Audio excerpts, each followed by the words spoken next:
What is going on, everyone? It's your boy Shed. You're watching Shed After Dark, and we're about to do a reaction to the 10 most unusual deep-sea creatures ever discovered. Now, what are we going to see in this? I have no idea. I haven't watched this video, so let's see together and see exactly what it is. Shout out to Star5. They are the producers or the makers of this content. So make sure you go hit them, subscribe. Their link will be in the description below. And if you enjoy the content here, hit subscribe. Let's go. Firstly, that thing looks fucking weird. No idea what that is, but let's see what we got. No doubt about it, the ocean is home to some of the weirdest and most unusual deep-sea creatures ever. Well, that's an anglerfish, isn't it? I believe that's an anglerfish, the one on the screen now. But yes, there is some fucking weird creatures in the sea. We haven't even come across up to half of them, as a huge percentage of the ocean hasn't even been explored yet. Facts! However, researchers have been lucky to bump into some crazy creatures that are worth talking about. In today's video, I think we got a Canadian here. Hello, my Canadian viewers. We'll take you through some of those strange animals that will have you thinking a little bit more about what secrets lie in the ocean. Fuck, there's some Before weird we shit on dive the into screen this already. list, make sure... That looks like a fucking weed. That looks like a tree floating in the just dangly bits in the water. to leave a like on this video. Also, if you would like to join this That thing looks fucking creepy. Holy shit. month's Star 5 giveaway of a brand new Alright, we got the giveaway. Let's go into the actual... part of the ocean. From a single glance, you can tell that they have a really large and colorful mouth. However, that mouth is just ready to snap what open the and fuck? reveal how extremely aggressive these fish are as soon as another sarcastic fringehead comes too close. What the fuck are we looking at here? What are these things? Holy shit! The sarcastic fringe head. Holy fucking shit. I wouldn't want to see one of those when I was fishing. This is also their biggest form of defense, as the huge mouth shows how dominant and strong sarcastic fringeheads are towards other smaller fishes. The sarcastic fringehead is mostly found in the northeast Pacific Ocean close to Baja, California. Just as their mouths can snap Well, I'm in Australia, so thank fuck for that. I won't ever have to see one. open to feed on prey, it can also be a huge burden on numerous occasions. Interestingly, their body sizes are quite small. Oh, At they're number tiny. 9, scotoplanes. What the Another fuck name- is that? It looks like a worm. Not a worm, what are they called? Like a pupa. A fucking weird looking creature. It's digging into the Name sand. for these deep-sea creatures is No, the it's sea not. pig. Surprisingly, they look nothing like the pigs we It's a sea pig, but it doesn't look like a fucking pig. see on land with pink bodies and a short snout. Instead, they have a semi-transparent body with multiple legs, giving the impression of a see-through octopus. Scotoplanes are a jelly-like creature that are categorized as sea cucumbers. If you're thinking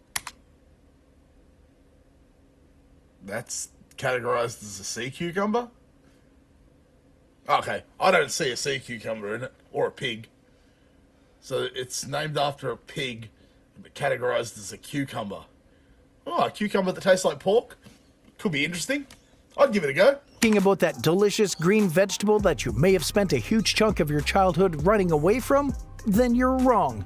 Scotoplanes are nothing like those, and we would never advise you to have any close to your mouth. But that's if you've ever had the chance to come across them anyway, as this creature lives in some of the darkest parts of the bottom of the ocean.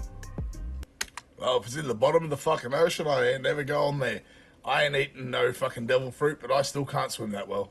At number 8, the red handfish. The Wobbegong red What the fuck? Its fins are like hands! Oh, that's an ugly photo. Holy shit, that thing's got fingers. No wonder it's called a fucking handfish. handfish is one of the strangest creatures you'll ever come across in the ocean. It's no wonder that they're on the critically endangered species list, especially with their weird outlook. Your best chance of finding the red handfish is if you went deep-sea diving in the southern Tasmania part of Australia. Oh, no way, that's close to me. Well, I'm in Melbourne, but Tassie's only across the pond. Oh, I didn't even know we had those over here. I kind of want to go see them.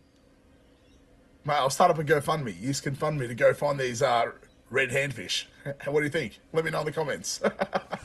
However, you'd have to take a trip down to the sea floor where you'll find these lovely red handfish walking around on the sea floor. So why is it called a red handfish? Well, Because it's got red fucking hands. It's got red hands. That's why you call it a red handfish. That's my guess. I kind of want one though.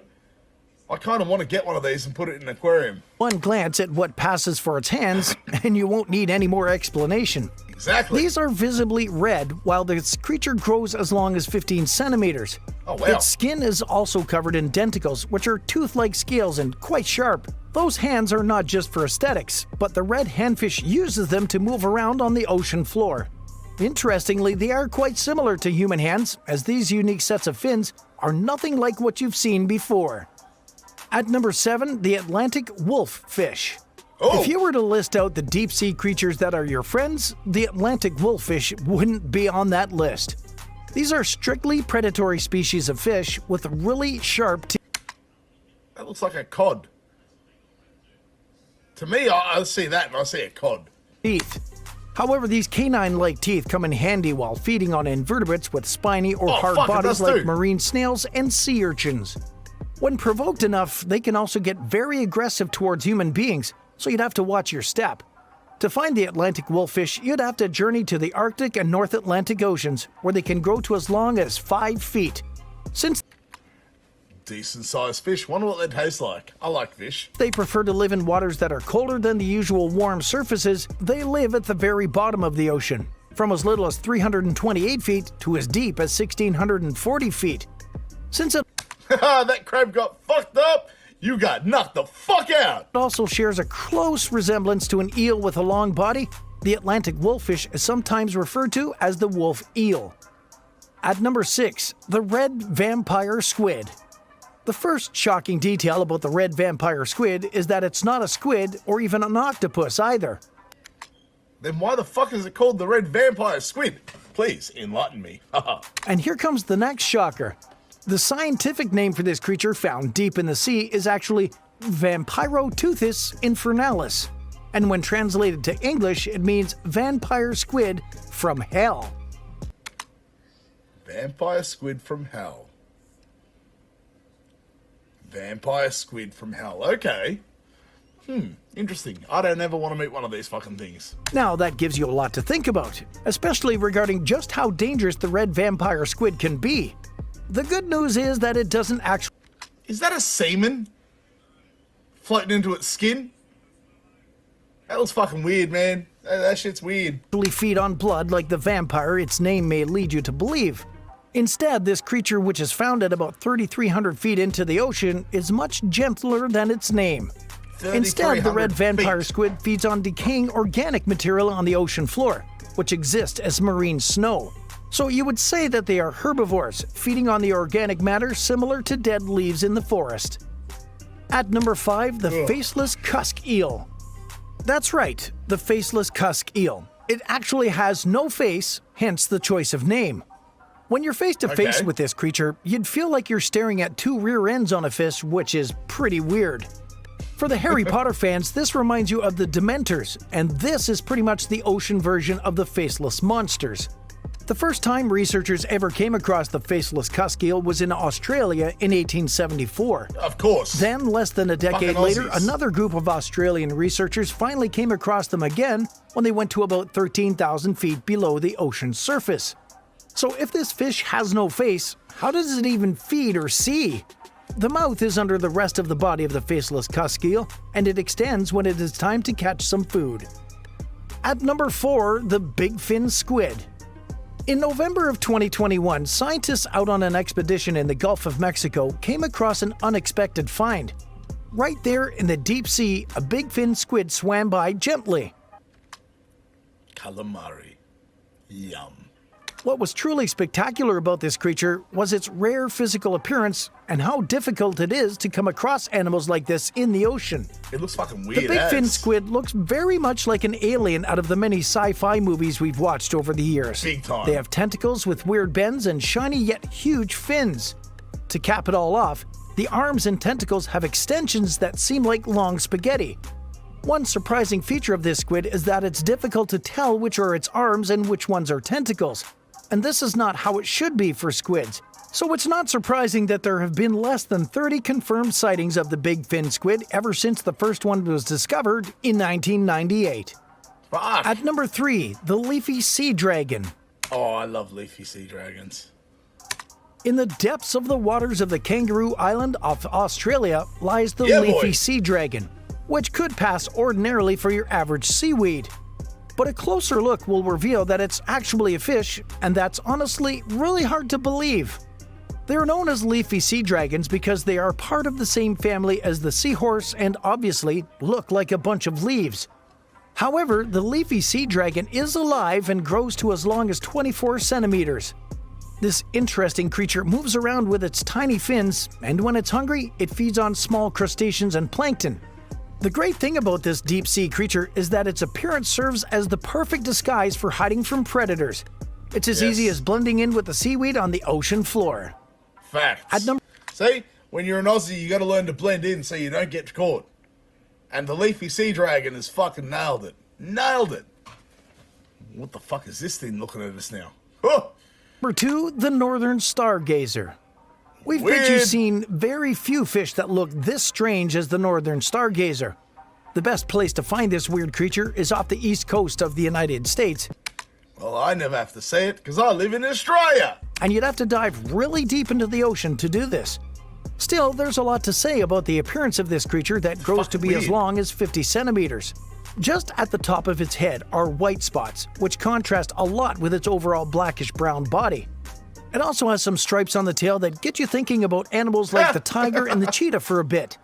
However, the northern stargazer is nothing like them with its eyes and nostrils that sit firmly on top of its head. Instead of its mouth facing outwards like most fish, the northern stargazer has a mouth that's positioned upwards. It spends most of its days buried inside the sand on the ocean floor and then swallows any unlucky smaller fish in one big gulp. Holy fuck, I didn't even see that attack. Let's go back. Let's go back. It spends most of its days buried inside the sand on the ocean floor and then swallows any unlucky smaller fish Holy in one shit, big that gulp attack's fast. anytime it wants a meal. Wow. And at number number one. 1, the wobbegong. What? It looks like a pile of fucking dirt and leaves. The wobbegong. Never heard of this one. Let's see what they have to say about it. No, this is not a rug that should be in your sitting room. What you're looking at is actually the wobbegong, which belongs to the carpet shark family. That Okay. explains why it looks like an old piece of rug. But trust us when we say that you wouldn't want to have a shark that close to you. If you would like to go exploring to find one of these super sharks, then you'd have to check out the tropical waters of the Indian Ocean and the Western Pacific Ocean. In these waters, they spend most of their time resting on the sea floor, with almost no one having any idea that they're there due to their flat bodies. However, as they wait, they're also looking out for a tasty meal that they would get as soon as a lobster, crab, octopus, or smaller fish passes by. Interesting. And with that, we end today's video, which... Interesting.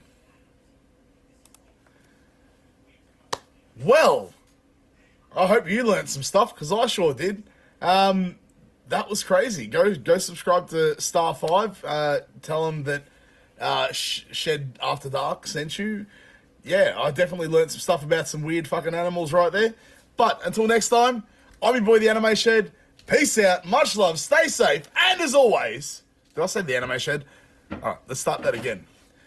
Alright, I'm your boy Shed. You've been watching Shed After Dark, so peace out, stay safe, much love, and as always, say hi to your mum for me.